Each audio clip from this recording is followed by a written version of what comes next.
So yan mga ka-bakers, kumusta kayo? Magandang araw sa inyong lahat. Saan man tayo sulok ng mundo, magandang araw sa inyong lahat.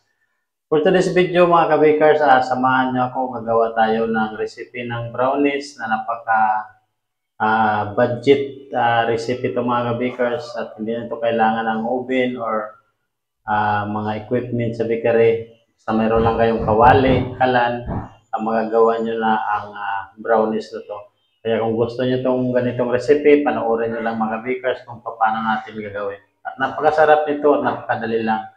Kaya kung gusto mo, panoorin mo lang. So yan mga bakers, gagamit ako ng kawali. Tapos maglalagay ako ng butter, 1/2 cup. Ang ginamit natin dito is unsalted butter mga bakers. So ayan, tunawin lang natin yung ating butter. Kung wala naman kayong butter, pwede kayo gumamit ng margarine. So mas maganda kung gagamit kayo ng unsalted butter na kagaya nito. Isunod natin yung ating 1/2 cup brown sugar. So ayan, ganun lang. Tapos i-mix lang natin. Ayan. Napakadali lang talaga nitong brownies na to at napaka-sarap. Ayan, tutunawin ko lang hanggang matunaw na yung ating sukal kasi yung ating linagay na dairy cream. So, ayan.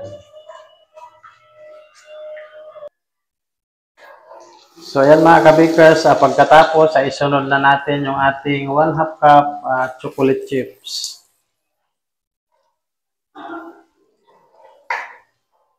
Yan, tunawin lang natin siya mabuti. So kung mapapansin nyo is natutunaw na siya. Yan. Mix lang natin.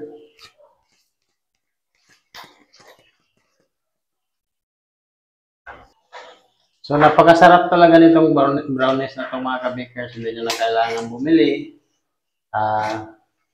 Pwede niya itong gawin sa inyong bahay at makakasiguro pa kayo yung kalidad at sarap.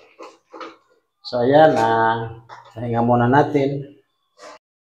Tapos isunod na natin yung ating 1/2 cup of cocoa. So sa cocoa naman, depende lang anong klaseng cocoa gamitin nyo. Pero mas maganda kung medyo branded na cocoa mga ka-bakers. Para mas masarap yung brownies, mas malalong sumarap. So ayan, pinin lang natin kasi mayroon mga buo-buo pa. Para walang buo-buo, smooth talaga siya mga ka-bakers.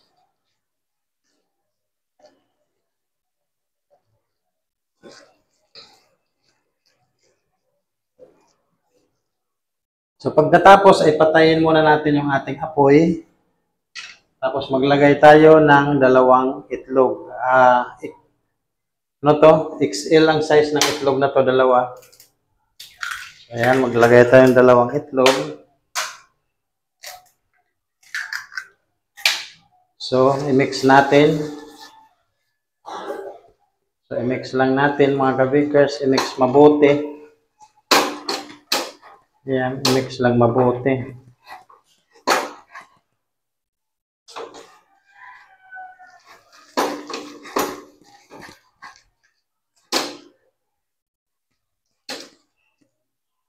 Tapos, paapuyan natin. Ayan. Tapos, ilagay na natin yung ating 3/4 cup of all-purpose flour. Gamit lang tayo ng ating streamer. Ayan.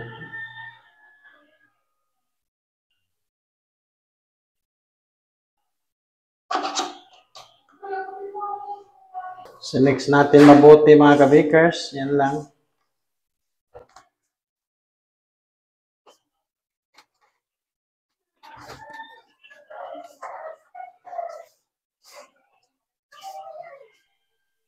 Mix lang natin hanggang wala na tayong makita na ating harina.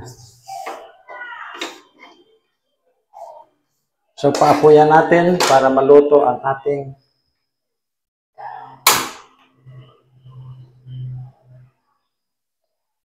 so, ayan.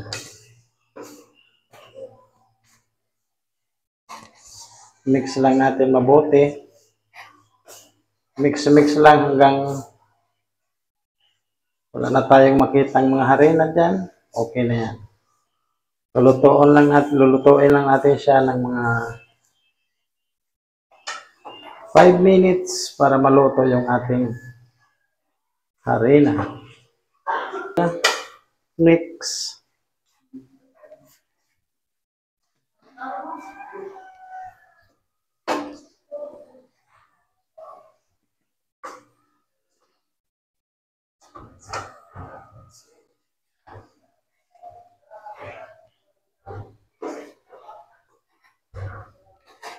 So, pag ganyan, okay na yun siya mga kabikers.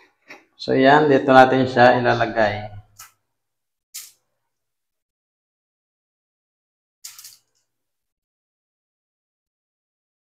Yung ating brownies. Kalat lang natin.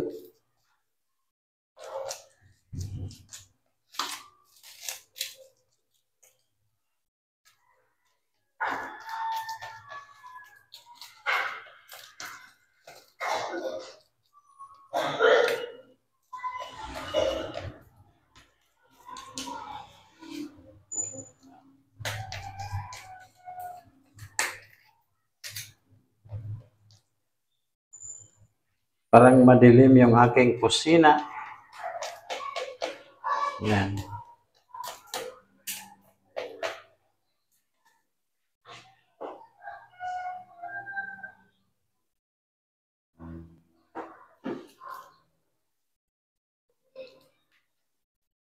Nakagawa na tayo ng masarap na brownies. Yan, napakadali lang. Ayusin lang natin yung ibabaw. Yan.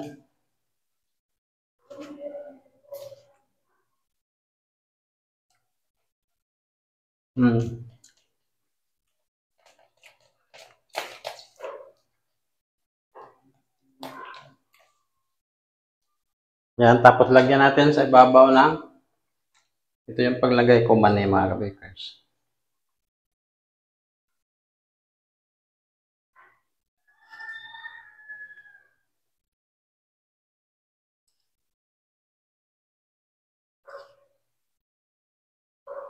Mas maganda maraming mani.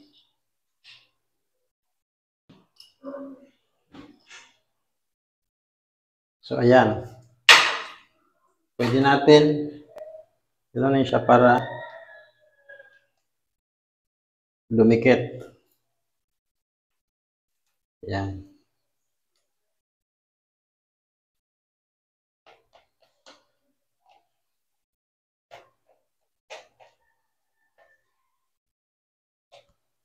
So, ito na yung finished product ng ating brownies, mga kabakers. Di ba, napakadali lang. Lalamigin muna natin tapos slice na natin. After 10 minutes, mga kabakers, malamig na siya. Linagay ko siya sa ating rep para lumamig agad. Kaya ang gawin natin, slice na natin siya.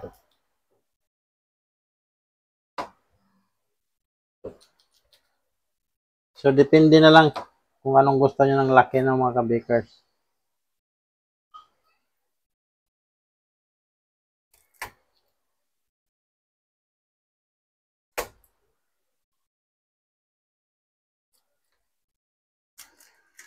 So, ayan na siya.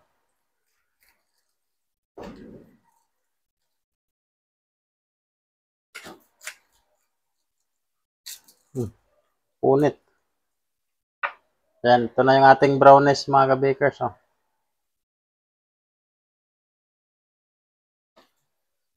Yan. So, yan na siya. Diba, napakasarap yan. Hmm.